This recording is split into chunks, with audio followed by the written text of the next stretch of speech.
여러분 안녕하십니까. 누리피디입니다. 황교안 예비후보 지금 비장한 결심을 한 것 같습니다. 이대로는 선거 치를 수 없다 이건데요. 지금 2030 우리 젊은 보수들이 모여있는 젊은 청년 우파들이 모여있는 곳에 갔더니 이런 게 눈에 띄더라고요. 밑에서 보면요. 황교안 폭로, 황교안 신변 무조건 지켜야 된다. 황교안은 절대 자살하지 않습니다. 황교안 큰 거 온다. 황교안 부정선거 폭로, 황교안은 이번에 다 걸었다. 야, 충격적인 내용이죠. 이게 뭔가 하고 내용을 들어가 봤더니 황교안이 지난번에 김기현 대표 당선될 때 있잖아요. 그때 출마했지 않습니까? 김기현 대표가 윤심을 등에 업고 그 당시 당선됐죠. 그거조차도 공정한 선거가 아니었다. 의혹이 있다라는 걸 폭로한다라고 합니다. 정말 충격적이죠. 그리고 자신이 알고 있는 부정선거 관련된 자료를 까겠다라고 하는데요. 대통령이 까지 않았던 큰 것, 그걸 깔 것인지, 사실 윤 대통령은 부정선거 의혹을 드러내긴 했지만 깐 건 없죠. 폭로한 건 없습니다.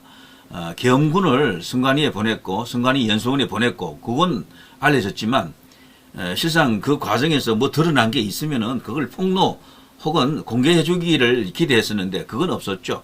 그래서 계엄을 통해서 추가로 확보한 자료가 없나 보다 라고 생각할 수도 있는데, 황교안 이 예비 후보 같은 경우에는 그동안 몇 년 동안 부정선거 규명 운동을 하면서 뭐 확보한 자료가 있을 겁니다. 그걸 이렇게 같이 폭로할 수도 있고, 국한해가지고 국민의힘 대표 경선 때 문제가 있었다.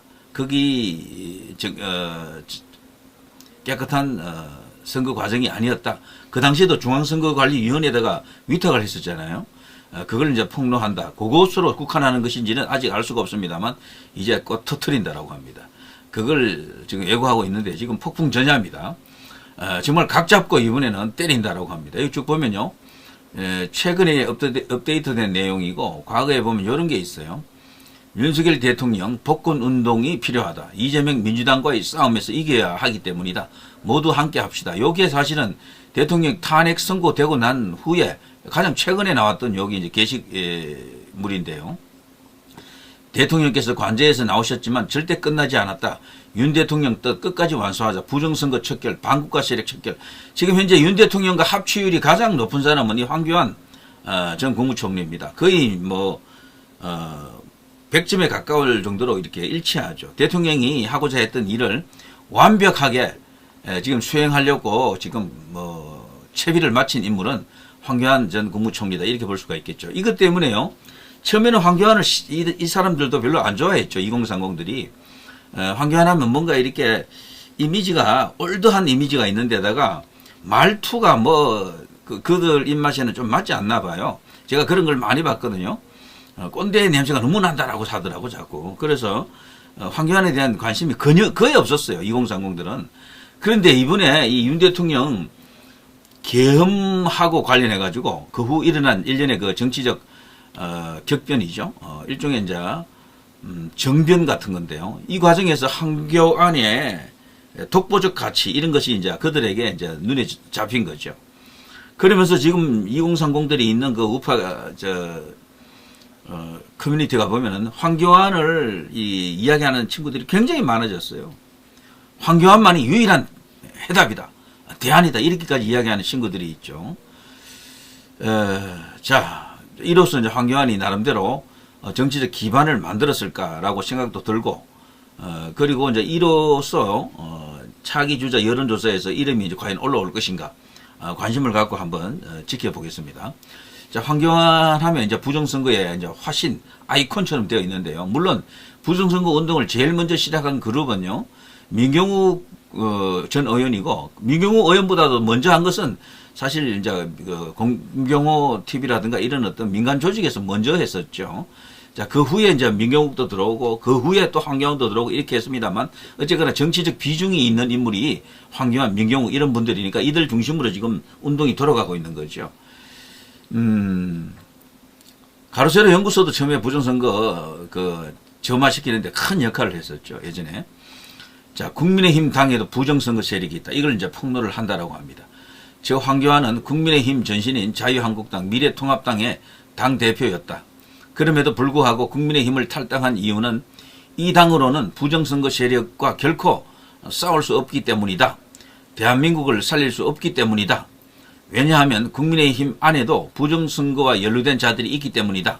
그래서 탈당을 하는 것이다. 자, 이게 사실이라면요, 이번 이 대표, 그러니까 이 후보를 뽑는 이 선거도 위험하다. 라고 이제 주장하는 사람들이 있죠. 김문수가 위험하다. 이런 말도 하더라고요. 이거 한동훈을 위해서 다 지금 짜고 치는 거 아니야? 이렇게 지금 의심하는 거죠. 끝까지 거기에 대한 경각심을 늦추면 안 될 것 같아요. 자, 그래서 탈당을 했다. 부정선거가 자행되는 한 권력은 결코 국민의 것이 아니기 때문이다. 선관위의 것이기 때문이다. 선관위와 짝짝꿍이 되어 권력을 탈취한 자들은 국민을 절대로 무서워하지 않는다. 국민을 개, 돼지 취급해도 그들은 다음에 또 어김없이 권력을 잡을 수 있기 때문이다. 부정선거 세력과 반국가 세력을 척결하지 않는 한 대한민국의 미래는 없다. 제2의 홍콩이 될 것이다. 중국 공산국가 중국의 속국이 될 것이다. 제가 이번에 대통령 선거에 출마하려는 이유는 오직 한 가지다. 대한민국을 살려야 한다는 이유뿐이다. 저는 법무부 장관, 국무총리, 대통령 권한 대행, 그리고 자유한국당과 미래통합당의 당대표까지 다 해본 사람이다. 무슨 개인적인 욕심으로 대통령 선거에 나오는 것이 아니다. 그럼 왜 국민의힘 당으로는 이길 수 없는지, 왜 부정선거 세력을 척결할 수 없는지를 말씀드리겠다. 이제 국민의힘 당의 2023년 38 전당대회에서 있었던 부정선거와 관련된 증거를 보여드리겠다. 와, 뭐 엄청난 예고편이죠. 자, 그 다음 나온 겁니다. 자, 부정선거 폭로 2입니다. 국민의힘은 당내 경선 출마자에게 무조건 성복 각서까지 받았다. 국민의힘 2023년 38 전당대회 당시 저는 당대표 선거에 출마했다. 저는 당내 경선 선거 관리를 중앙선관위에 위탁하지 말고 당에서 직접 하거나 혹은 후보들이 함께 지정하는 여론조사 기관에 위탁할 것을 요청했다. 왜냐하면 중앙선관위에 위탁하는 모바일 투표, K보팅 시스템은 조작 가능성이 너무 높기 때문이다. 온 국민이 충격을 받았던 오디션 프로그램 프로듀서 101의 시청자 투표 집계 조작 사건이 바로 중앙선관위의 모바일 투표 K보팅 시스템에 의한 것이었기 때문이다. 게다가 저는 이미 2020년 4.15 총선 재검표를 통해 가짜 투표지들이 산더미처럼 쏟아져 나오는 현장을 제 두 눈으로 직접 확인했기 때문에 당내 경선을 절대 중앙선관위에 위탁하지 말라고 요청했던 것이다. 4.15 총선 이후 국힘당 후보 126곳의 지역구 선거 무효 소송의 피고가 바로 중앙선관위였는데 그런 곳에 국힘당 당내 경선을 위탁한다는 것은 말도 안 되는 일이었기 때문이다. 그러나 국힘은 이를 무시하고 기어코 중앙선관위에 당내 경선을 위탁했다. 또한 당에 출마 신청서를 낼 때 선거 결과에 반드시 승복하고 어떠한 이의제기나 법적 소송을 하지 않겠다는 무조건 승복 각서를 써야만 후보 등록을 할 수 있게 했다. 너무 이해가 안 가는 일이다. 국회의원 선거나 대통령 선거도 결과에 의혹이 있을 때는 선거 무효 소송 등으로 이의를 제기할 수 있도록 법적으로 보장되어 있는데도 왜 국힘은 이의 제기나 법적 소송을 원천적으로 막았나? 이런 각서를 쓰지 않으면 아예 후보 신청조차 못하게 한다는 게 말이나 될까? 자, 더욱이 재미있는 것은 당시 민주당은 중앙선관위에 당내 경선을 위탁하지 않았다는 사실이다. 민주당은 중앙선관위에 위탁 안 해요. 항상 독자적으로 하더라고요. 왜 민주당도 중앙선관위에 위탁하지 않는 당내 경선을 국힘당은 위탁을 하는 것일까?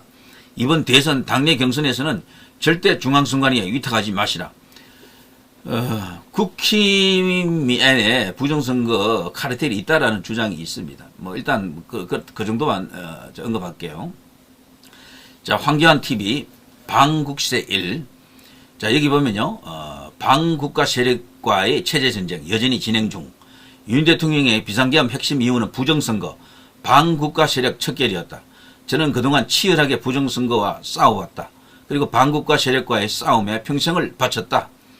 저는 정부를 대표하여 2023년 11월 5일 통합진보당, 통진당 해산 심판 청구를 했다.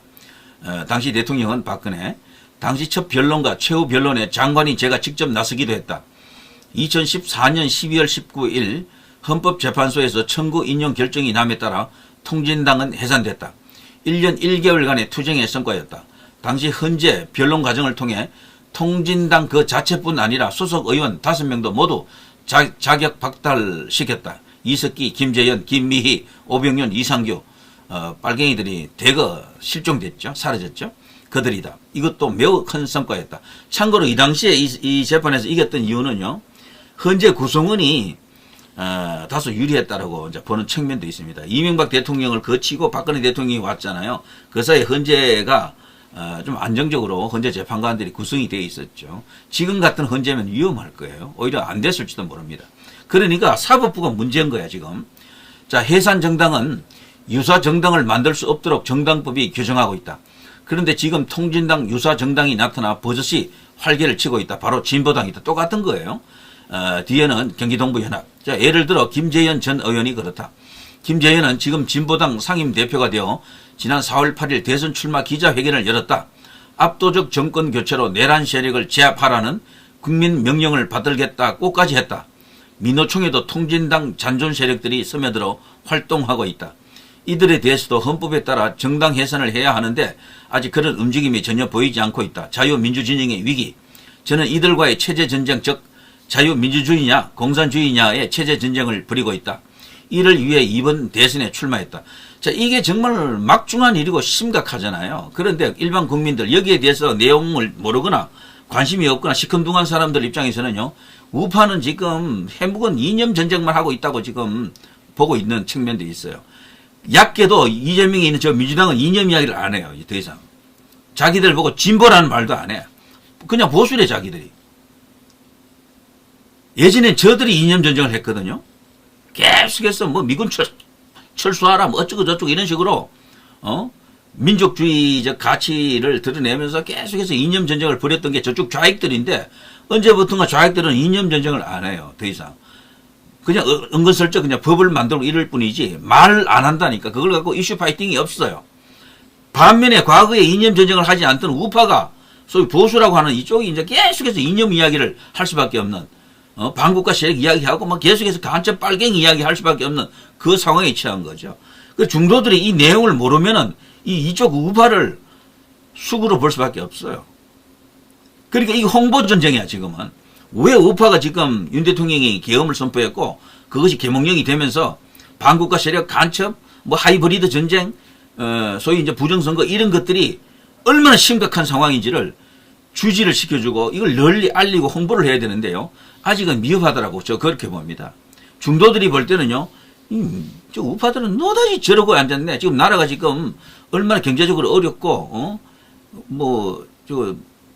지금 이대로 가면 대한민국이 망할 수도 있는데 뭔가 이렇게 미래 희망을 던지는 그런 건 없고 노다지 그냥 찌지고 뽑고 싸우는 것만 우파가 하고 있네. 특히 우파 유튜브는 가면 계속해서 뭐 그런 짓만 하고 있네. 저런 식으로 지금 보고 있는 사람들이 있는 겁니다.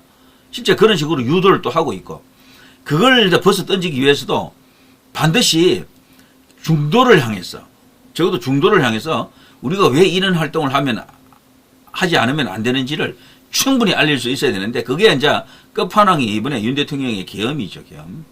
그 계엄이 계몽이 되면서 거기에 비로소 이제 조금 이렇게 알아가는 그런 중도가 많이 생겨나고 있다. 이렇게 이제 볼 수가 있겠죠. 그 연장선에서 보면 황교안 대표 같은 경우는 윤 대통령과 완전히 과거에는 악연이었어요. 두 사람이. 그런데 지금은 완전히 합치율 거의 100에 가까운 상태로 가고 있다. 자, 민노총에도 통진당 잔존 세력들이 스며들어 활동하고 있다. 김재현은 지금 진보당 상임대표가 되어 지난 4월 8일 대선 출마 기자회견을 열었다. 압도적 정권 교체로 내란 세력을 제압하라는 국민 명령을 받들겠다고까지 했다. 민노총에도 통진당 잔존 세력들이 스며들어 활동하고 있다. 이들에 대해서도 헌법에 따라 정당 해산을 해야 하는데 아직 그런 움직임이 전혀 보이지 않고 있다. 자유민주주의의 위기다. 저는 이들과의 체제전쟁, 즉 자유민주주의냐 공산주의냐의 체제전쟁을 벌이고 있다. 이를 위해 이번 대선에 출마했다. 국힘당을 탈당하고 무소속으로 출마했다. 그들이 체제전쟁을 방관하고 있기 때문이다. 저는 끝까지 책임을 완수할 것이다. 반국세와의 싸움에서 국민과 함께 반드시 승리할 것이다. 우리 모두 똘똘 뭉쳐 자유 대한민국을 지켜내야 하지 않겠나. 저부터 앞장서겠다. 이제 이런 내용인데요. 자, 황교안 예비 후보가 정말 소기에 성과를 거두기를 바랍니다. 뜻한 대로 모든 것이 풀려나가기를 덕담을 던져드리겠습니다. 자, 누리 PD 김준희였습니다.